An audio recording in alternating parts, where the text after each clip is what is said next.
जय श्री राम। राधे राधे। मैं ईशा पुत्री अशोक कुमार अरोड़ा जी की हरिद्वार उत्तराखंड गंगा विहार कॉलोनी भूपतवाला से आप लोग सब मेरी वीडियोस देख रहे हैं। मेरा क्या कसूर मेरी ज़िंदगी का सच। जी हाँ, वो मेरी ज़िंदगी का सच है। आप उसे देख रहे हैं, उसके लिए बहुत बहुत धन्यवाद। और जो मेरे नए व्यूवर्स जुड़े हैं वो मुझे FB पर और YouTube पर मुझे जाकर के मेरी ज़िंदगी का सच सुन सकते हैं, मुझे फॉलो कर सकते हैं। वो मेरी ज़िंदगी का सच है, ईशा बेरी के नाम पर। वैसे तो अब मैंने बेरियों को त्याग दिया है, लेकिन मेरा वो यूट्यूब चैनल पहले ही बन गया था बेरी के नाम से, तो मरना मैंने तो मन से उतार ही दिया है।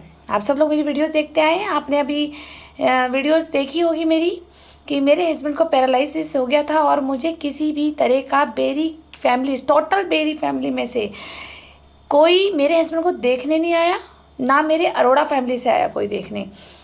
दोनों तरफ पक्ष से कोई मेरे हस्बैंड को हाल चाल देखने नहीं आया कि मेरे हस्बैंड को पैरालिसिस हुआ है। किसी ने मुझे भावनात्मक प्यार नहीं दिया, ना मुझे किसी ने फाइनेंशियल सपोर्ट करा। जिस वक्त मैंने आपको बोला कि हमारा हाथ भी तंग हो रहा था, आप देखिए पैरालिसिस हो गया था, उसके बाद फिर आपदा आ गई। और जो घर का राशन मई के महीने में भरा हुआ था वो चलता आ रहा था। मई और जून तक हमने उसे खाया, तो वो रोज़ मेरी सास से लड़ाई भी होती चली गई। और आज मैं आपके बीच में एक ऐसा सच डाल रही हूँ जिसको सुन करके तो मेरे हस्बैंड को ये पैरालाइज झटका लगा था कि मेरी माँ मेरी वाइफ के साथ एक ये काम करने के लिए, घिनौना कुकर्म करने के लिए इसको प्रेशराइज करती है। तो जिसके कारण ये इनकी एब्सेंट में, इनकी अनुपस्थिति में झगड़े होते थे। जब उन्होंने सुना तो वो उनको शॉक लगा और वो पैरालाइज में हो गए। प्रभु की कृपा से वो ठीक हो गए, मेरे महादेव की कृपा से वो ठीक हो गए। थोड़े दिन बाद वो चलने फिरने लगे थे और उनके मुंह में आवाज़ भी आ गई थी। जिन्होंने मेरी वो वीडियोस नहीं देखी वो मेरी वीडियोस जाके देख ली, उसमें मैंने डिटेल बनाया हुआ है सारा। उसके बाद मेरी सासू माँ को, रूमा बेरी जी को ये लगा, चुल मच गई कि भाई बेटा तो अभी ठीक हो गया, ऐसी कौन सी शक्ति है इसके पास, ऐसी कौन सी शक्ति है। इसको बड़ा लगा भैया ईश्वर जो चाहते हैं वही होता है। मेरा तो ये विश्वास है, अच्छे कर्म करते जाओ और जब ईश्वर जब साथ देते हैं तो फिर अच्छी तरह से देते हैं। पैरालाइज हुआ और वो खड़े भी हो गए, ये बहुत बड़ा चमत्कार है। मैं कोई तांत्रिक बाबा ओझा के पास नहीं भागी, ठीक है।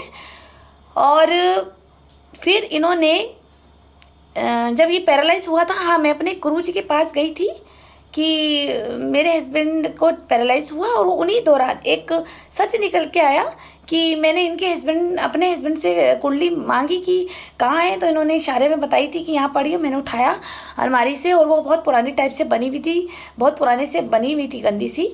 मैं उसको दिखाने गई एस्ट्रोलॉजरों के पास, तो उन्होंने कहा कि भाई ये शादी कैसे हो गई तुम लोगों की, तुम तो मांगलिक नहीं हो और ये मांगलिक है। जी हाँ, मुझे शादी के वक्त ये बताया गया था ये लड़का मांगलिक नहीं है। अब आप समझ लीजिए ना कैसे इन्होंने चाल खेली। अब एक तरफ तो कहते हैं कि मैं एक कॉल गर्ल हूँ, मैं एक देह व्यापारी हूँ, मैं एक धंधा करती थी। उस धंधे वाली के घर में ये खुद गए थे, मेरी फैमिली से कोई इनके घर में नहीं आया था रिश्ता मांगने। मेरे पीछे भी पड़ गए, तुरंत जल्दी भी शादी करी 15 दिन के अंदर। और तो और मतलब इन्होंने मौका भी नहीं दिया कि हम इधर उधर से छानबीन करें। इन्होंने ऐसे बताया ना, आपने लास्ट वीडियो देखी होगी, तांत्रिक बाबा ओझा से बुद्धि बंधन करा देते हैं। तो वो टाइम ही नहीं लगा, शादी जल्दी मांगी इन्होंने। और जिस तरह से कहते हैं कि रीति रिवाज शादी के होते हैं वो पूरे हुए ही नहीं। सासू माँ ने तो कुछ किए ही नहीं कि बहू को क्या देना चाहिए, शादी से पहले कैसे देते हैं, कैसे हम फैमिली से गेट टुगेदर मीटिंग करते हैं, मिलते हैं, चाय नाश्ते होते हैं, ठीक है। लेकिन इन्होंने नहीं हमें कुछ नहीं। और तो और मेरे घर तक ये देखने नहीं आई थी, ये मेरे घर के अंदर तक पैर नहीं रखा था इस महिला रूमा बेरी जी ने। क्यों नहीं रखा था आपको आगे बताएंगे, ये भी एक सरप्राइज है, आपको बताएंगे हम पे नज़र कौन रखता था। पालीवाल धर्मशाला के नीचे एक शॉप थी, Mahalakshmi tour and travels, Rahul Berry ji के, ठीक है। कहने को ये दोनों माँ बेटे अलग दिखते हैं लेकिन ये एक ही थे। पहले से ही चौकस और नज़र मेरे ऊपर पहले से थी इन लोगों की, तभी तो ये अचानक से एकदम फटाफट रिश्ता हुआ। चारू दीदी के घर में हुआ। चारू दीदी की जो मौसी है प्रभा आंटी के जो बेटे थे वो राहुल बेरी जी के बेस्ट फ्रेंड थे, और प्रभा आंटी सासू माँ की बेस्ट फ्रेंड थी, और चारू दीदी तो हमारी पड़ोसन थी। अब आप समझदार हैं आप कि रिश्ते कैसे बिचौलियों ने कराए हैं और क्यों कराए हैं, क्या कारण था, ऐसे कोई होता है। और कुंडली भी बदल दी, और जिसमें लड़का मांगलिक नहीं था, मैंने शादी से पहले 5 एस्ट्रोलॉजर से मिलवाई थी, तो मुझे सबने कहा कि हाँ इससे कर ले, ये मांगलिक नहीं है और ठीक है तेरे साथ के हिसाब से चल जाएगा, क्योंकि ग्रह नक्षत्र ऐसे बनवा दिए थे इनसे। और जिस पंडित जी से बनवाए थे, इनके घर में ही वो पंडित आता था जिसने मुझे राज बताया था कि मेरे ही हाथों से डुप्लीकेट ये कुंडली बनाई गई थी। सिर्फ क्यों? क्योंकि लड़की की प्रॉपर्टी आएगी, माँ पागल है, बाप दुनिया से मर गया है, दोनों लड़कियां आएंगी, घर का नौकर बनाएंगे, दोनों काम करेंगी, देह व्यापारी में भी लगाएंगी, टॉर्चर करेंगी, टॉर्चर करके इनसे पिता की संपत्ति ले ली जाएगी, इनका जेवर ले लिया जाएगा, इनकी एफडियाँ ले ली जाएगी, और दोनों लड़कियां हमारे घर की नौकरानियां बनेगी, एक सासू माँ के घर की और एक राहुल बेरी जी के घर की। जी हाँ, राहुल बेरी जी के घर की एक नौकरानी वहाँ बनेगी, एक वहाँ बनेगी, और काका को इतना टॉर्चर कर दिया जाएगा तो काका भी एक राहुल बेरी जी का उसका नौकर, एक एम्प्लॉय और एक ड्राइवर बन जाएगा गाड़ी वाला। ये इनकी साजिश प्लानिंग थी, और इन्होंने इस प्लानिंग से झूठ बोल कर के शादी करी कि ये मांगलिक नहीं था। और उसका तो भुगतान क्या भुगता, फिर हमने जब मैंने कुंडली दिखाई तो राज खुल गया कि लड़का मांगलिक था और मैं मांगलिक नहीं थी। इस चीज़ को लेकर फिर हुआ बवाल।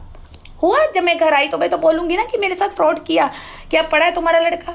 जब मैं मांगलिक नहीं हूँ, वो मांगलिक है, तो दिक्कत तो आएगी ना। अब आप सोचिए कि वो मांगलिक, मेरा पति मांगलिक है, मैं मांगलिक नहीं हूँ, तो सोचो हम लोग भी, मैं अपनी शादी को कैसे एडजस्ट करती होंगी। आप समझ आ रहे हैं? एस्ट्रोलॉजर और प्रोफेसर लोग जो ज्योतिष के होते हैं वो समझ रहे होंगे मेरी इस बात को कि मैं इस शादी को कैसे चला रही हूँ। इनको पता था कि जब मतलब पूरी प्लानिंग थी कि अगर लड़का मांगलिक है शादी भी टूट जाएगी, और या ये दोनों बहनें धंधे पे लगेगी, एक माँ की मेड बनेगी, एक राहुल बेरी की मेड बनेगी, हमारे पति जी काका जी समाज से ब्लैकमेल होकर के वो मेरा ड्राइवर बनेगा। इस चीज़ को भी हुआ बवाल। जानिए नेक्स्ट वीडियो में आगे क्या हुआ था, मैं और भी बताऊंगी आपको सारे सच इन बेरियों के।